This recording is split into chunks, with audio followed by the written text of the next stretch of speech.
Hey, how's it going? Let's go racing. I'm Zach. Thank you so much for joining. Thank you for watching if you're watching on YouTube, or thank you for listening if you're listening to the podcast form of this. I do appreciate it. Now, let's jump into this. Talladega was ...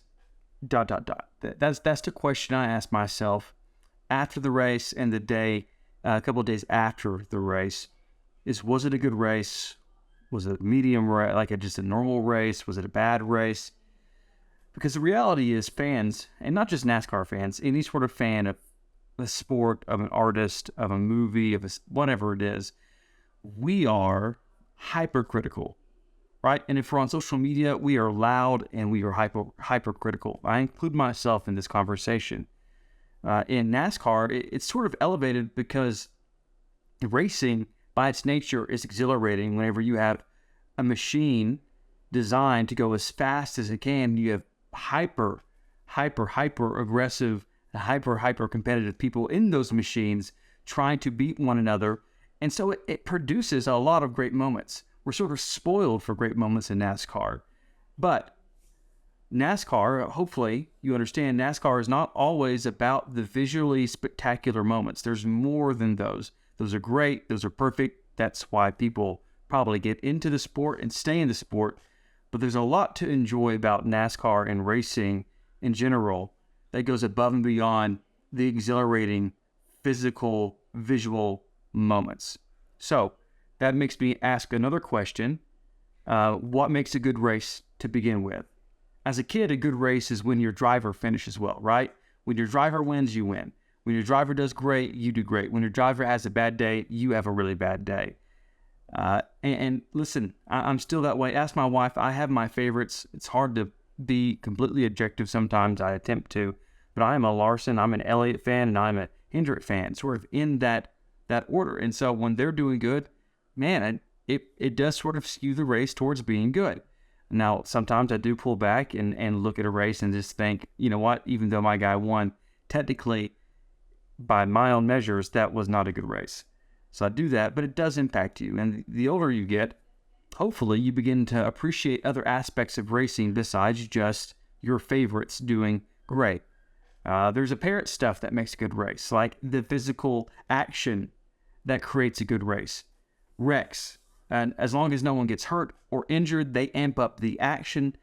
This ties in sort of to your favorite sometimes, because if your favorite wrecks, it's a bad race. Favorite doesn't wreck, or it's someone that you don't like wrecks, it's a good race. And the action either negatively or positively influences whether you think the race is good or not. A lot of times the wrecks are just action, and they amp up the fun. Wrecks lead to pit stops, right? They lead to pit stops. Pit stops have the potential to create chaos and even more action. And listen, the older I get, the more I appreciate a good, smooth pit stop. But the little kid in me still likes seeing the rogue tire or the overzealous driver skid into pit road and miss his mark and create problems for his team, or create problems for a team behind him or in front of him. As long as no one's injured, pit stops in pit road create madness that makes a good race. It's action. And some pit stops lead to restarts. And on some tracks, that's the only chance drivers get to race hard right next to each other. Close quarters, aggressive, white knuckle, rip it and rip it racing, especially if it's late in a race or at the end of a stage. The urgency and the proximity that they have to one another, it breeds wrecks, which we already talked about. And wrecks means more pit stops. And it's just a cycle of fun, right? Almost too much fun. If you are over the age of 200, you might not think it's fun. But if you're under the age of 200, wrecks, pit stops, restarts, that is the action that we really want to see most of the time. And it creates feelings of watching a good race. Now, some tracks lend themselves to producing good action. The most popular tracks, Talladega and Daytona, side-by-side racing for the most part, pretty consistently since I've been watching. And it shows up in the ratings and the views, and people show up in the stands. People like that. Some smaller tracks have the same thing. They're side by side. There's beating and banging. There's racing from first to 36th. And so it just creates a fun atmosphere. It creates drama, this action does. And you're sort of guaranteed to get wrecks whenever people are going 100 and, but if you're going over 100 miles an hour and you're right next to someone in a tight corner, chances are at some point someone's going to make a mistake. And so we like short tracks. We like the big tracks, the super speedways, because they produce close proximity racing, which means that there's a chance something special could happen.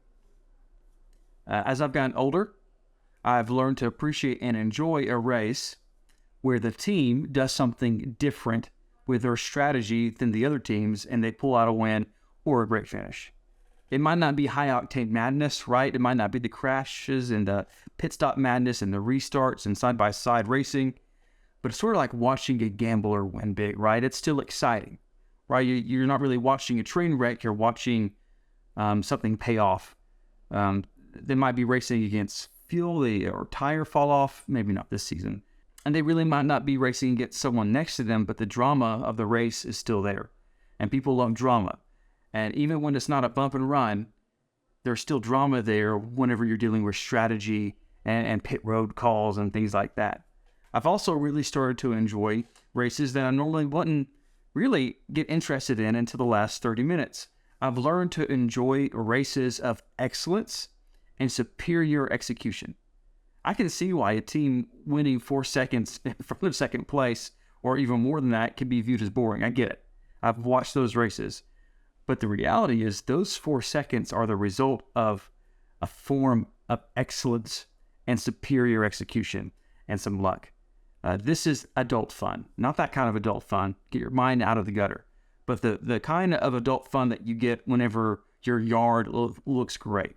The kind of feeling you get whenever you cook a perfect meal, or you hit the perfect, hit the perfect golf ball with the perfect swing. It's fun, not because it's dramatic, not because it's action, but because you know how hard it was to produce the results that you just got to see and witness. And sometimes the older I get, the more I appreciate how tough it is for a car to win by a great amount of time, because I know how hard it is to not make mistakes for 3 hours at 190 miles an hour, right? We've got to learn to enjoy a variety of good types of racing as NASCAR fans, the action and the refined excellence. And sometimes we get everything in one race, and those are legendary, but every single race potentially can give us something. I say potentially because we all know there are some stinkers. Some races that produce almost nothing, and it's a problem. And we've had some problems the past year and a half with this new generation car. And there are always these races, no matter what the generation. But we've had a couple of concerning races at some of our more popular tracks, including Talladega. So with all of this nuance in mind, I go back to the original question: was Talladega a good race? And for me, Talladega was just above being a serviceable race. And while that's not a complete loss, because it was entertaining for like 1/8 of the race there at the very end, this is one of NASCAR's top races. And it left a lot to be desired. And I think that's a problem. Talladega is a track of speed, of drafting, of daring, of big runs, big wrecks, and all of it a lot of times all at once. And I get it. Even the best Talladega races has moments where they're sort of, they're just going along.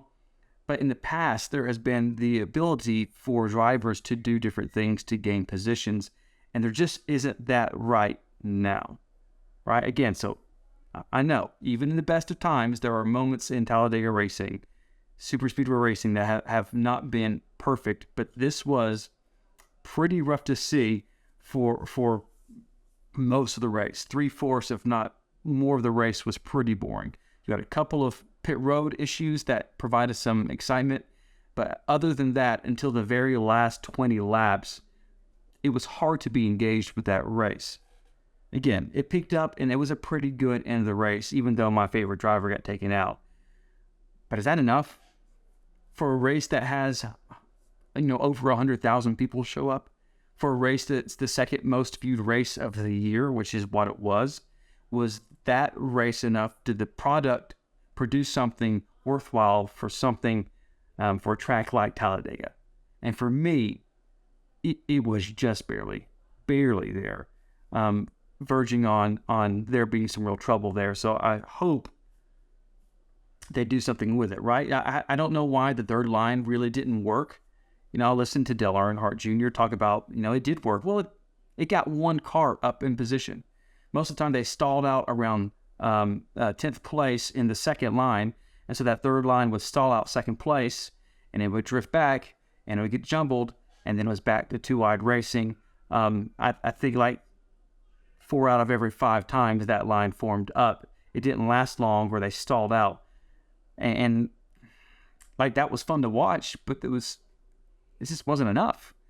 And part of that third line forming was because the bottom row was saving gas at the end. So I don't even know if we have that at the end working the way we want it to.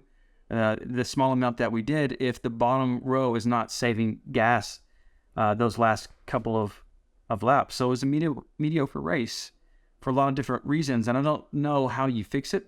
I don't know if fixing one thing creates 10 other problems. I don't know. I'm not an expert and not an engineer, but I do know that I love Talladega, and I would love to go there in the fall and see something a little bit better than that, because I want to make it to that race. I'm desperate for a return to form at that track to make it a really good race, the entire race. I don't know how you do that. There was no incentive, because if you get out of line, you're back at the very back. So I don't know. I do not know. The last 20 or so laps were pretty good in the overtime, and I'm thankful for that. But I just know there's more that this track has to offer. It's a big, beautiful track with tons of space and speed, and there's a legacy there. And I just hopefully things improve. I don't know what's going to take for that to happen. I don't know how long it'll take for them to figure something out for that. There's other fish to fry. They're trying to figure out their short track stuff right now. But hopefully Talladega will be better in the future. Anyways, thank you so much for listening or for watching, and see you next time. Thanks. Bye.